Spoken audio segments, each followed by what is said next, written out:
Welcome to Pindar Poetry. We hope you learned something new.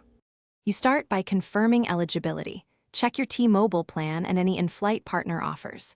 Once that's done, put your phone in airplane mode and enable Wi-Fi only. Open the airline's Wi-Fi network list and connect to the plane's SSID. This step triggers the captive portal.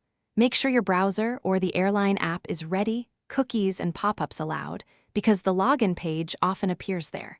If a login doesn't pop, manually open a browser to force the portal to load. Once connected, you'll see the portal asking how you want to sign in.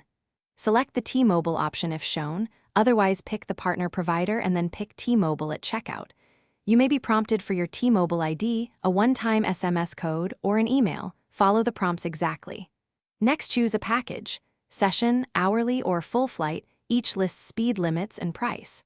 After purchase, the portal grants internet access. Test with a quick page load to confirm success. With access granted, manage your connection. Prioritize email and browsing over streaming because speeds vary. Monitor your remaining time or data on the portal. Many sessions show a countdown or usage meter.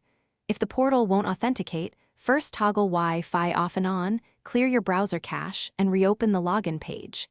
If that fails, rejoin the network or try a different browser or device.